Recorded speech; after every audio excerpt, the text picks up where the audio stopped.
அகில இந்திய அளவிட 35 விழுக்காடாக இருக்கக்கூடிய தலித்த ஒரு 3 விழுக்காடா ஒரு சாதியா கொண்டு போய் சுருக்கிறது, ஒரு 2 விழுக்காடா ஒரு சாதியா கொண்டு போய் சுருக்கிறது. நீ என்ன சொல்லுவ, எஸ்சி நாங்கெல்லாம் 30% இருக்கிறோம் ஆல் இந்தியா லெவல்னு சொல்ல முடியாது.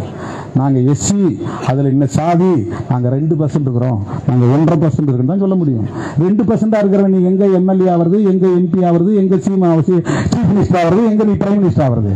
உன்னால் எந்த காலத்திலும் பொலிட்டிக்கலா எமர்ஜ் ஆக முடியாத அளவுக்கு ஓங்கி அடிக்கிற உள்குத்துதான் சப் கேட்டகரைசேஷன். எந்த காலத்திலும் நீ ஒற்றுமையாக இருந்து விடக்கூடாது. எந்த காலத்திலும் இந்த பெயரால் நீ அதிகாரத்தை நுகர்ந்து விடக்கூடாது. எந்த காலத்திலும் நீ ஆட்சி அதிகாரத்தை கைப்பற்ற வேண்டும் என்ற கனவே காணக்கூடாது. இன்னைக்கு 4 சட்டமன்ற உறுப்பினர்கள், அதில் 2 பேர் பெருமையெல்லாம் பேசுகிறாங்க. நாங்கள் பொது தொகுதி வாங்கி 2 பேரை நிற்க வச்சோம். பொது தொகுதி வாங்கி யாரை நிற்க வச்சேன்? அந்த பொது இதில் வேறு யார் நின்று இருப்பான்? எஸ்சி அல்லாதவங்க தான் நிற்க முடியும். ஆனால் பொது தொகுதியில் எஸ்சியும் நிற்கலாம்ல, சட்டம் சொல்லுதில்ல. எஸ்சி தொகுதியில் தான் எஸ்சி மட்டும் நிற்கணும், மற்றவர்கள் நிற்க முடியாது. ஆனால் பொது தொகுதியில் யார் வேணாலும் நிற்கலாம்ல. 2 பொது தொகுதி வாங்கினல, 2 எஸ்சி நிப்பாட்டி நம்ம 4-5 பேராக போவோம்பா. ஜெயிச்சு நமக்கு ஒரு 5-6 பேர் சட்டமன்றத்துக்கு போனால் அரசாங்கத்தை சட்டை பிடிச்சி கேட்கலாம், எங்களோட பங்கு எங்கே? ஒரு குரலாக பேசுவது எப்படி இருக்கும், ஒரு 6-7 குரல் பேசுவது எப்படி இருக்கும்? இன்றைக்கி ஒரு மனிதர் ஜெகன்மூர்த்தியார் இருக்கார். அநேக விவாதங்களில் இந்த எஸ்சி எஸ்டி அந்த திட்டங்களில் அவரோட குரல் கேட்கப்படுகிறதா இல்லையா? ஒரு ஆளாக பேசுகிறார்ல. நீங்கள் இதே ஒரு 4 பேர் இருந்தீங்கன்னு வச்சிங்க, அந்த 1 இந்த 4 + 5 குரல் கேட்டிருக்கும். எல்லாத்தையும் பேசுவதுக்கு எல்லாரும் இருக்கிறோம். நம்ம விஷயத்தை பேசுங்க நம்ம தானே இருக்கணும். அப்போ உனக்கு அந்த அக்கறை கூட இல்லை. அப்பேற்பட்ட நீங்கள் இன்றைக்கு முதல்வராலாம் நம்மளாம் ஆக முடியாது, திமுக ஆக்கும். சரி, முதல்வர் ஆவதற்கு ஏதோ ஒன்று தடுக்குது ஸ்டேட்னு சொல்கிறீங்க. துணை முதல்வர் ஆவதுக்கு எது தடுக்குது? கொடுத்துட வேண்டியதானே. விசிகா கூட கொடுக்க வேணாம்பா, விடுதலை சிறுத்தைகளோடு கொடுக்க வேணாம். திமுகவில் யாராவது எஸ்சி இருப்பாங்கள்ல, கொடுத்துருங்க. ஒரு ட்ரையல் கொடுங்களேன், என்ன தான் நடக்குதுன்னு பார்ப்போமே அப்படின்னு நிற்க முடியுமா, கேட்க முடியுமா? சரி, அது கூட வேணாம். குறைஞ்சபட்சம் எங்கள் ஆளுங்களுக்கு திமுக இந்த மாதிரி எங்கள் ஆளுங்களை கண்டுக்க மாட்டேங்குது அப்படின்னு வெளியில் பேசிக்கிறாங்க. சாமி, யாராவது உங்கள் திமுக கட்சியில் இருக்கிற ஒரு 2-3 பேருக்கு ஒரு நல்ல அமைச்சரவையில் 2-3 பேர் கொடுங்களேன். நான் பேசுவேன்ல வெளியில். கடந்த ஆட்சி காலங்களில் எந்த கட்சியாவது நம்முடைய அவர் வார்த்தையில் தலித் மக்களுக்கு இந்த மாதிரி கொடுத்துருக்காங்களா?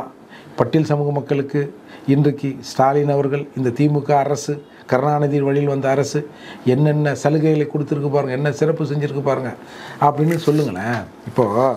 இப்போ நம்ம பேசுகிறோம்ல, நம்ம இவர் இருக்கார்ல குமாரசாமி ராஜா, அவர் அவரோட அமைச்சரவையில் பரமேஸ்வரன்றவரை இந்து அறநிலையத்துறை அமைச்சராக இருக்கார். எந்த கோயில் போனாலும் ஏப்பா எஸ்சி பறையர்கள் கோயிலுக்குள்ளே விடக்கூடாதுங்கள, அமைச்சர் வர்றார், எவன் பதவியும் பார்ப்போம்.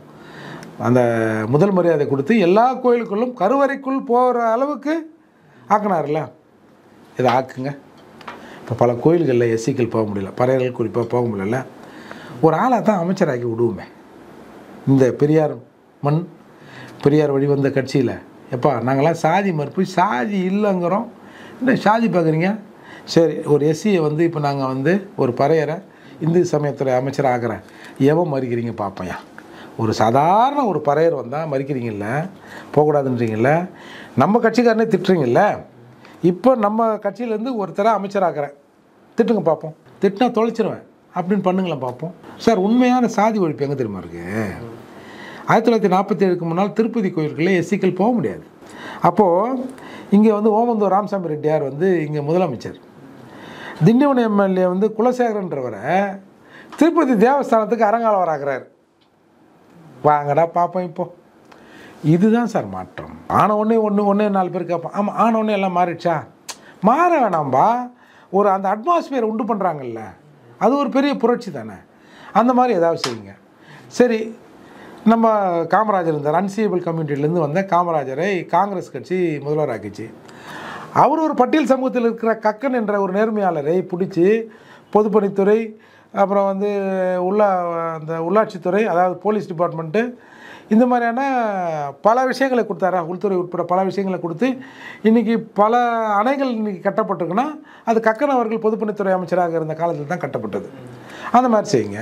அதால் இதெல்லாம் சும்மா பம்மாத்து பேச்சு சார். இது இல்லை அடக்குமுறையில் இருக்கனால ஒரு ஆதங்கத்தில் அந்த மாதிரி பேசுகிறாரா சார்? நான் அதிமுக கூட சபாநாயகர் தனபால கூட வைக்கிறேன் சார். ஆதங்கமே இங்கே தேவையில்லை. நம்ம வந்து ஆளுங்கட்சியோடு இருக்கிறோம்.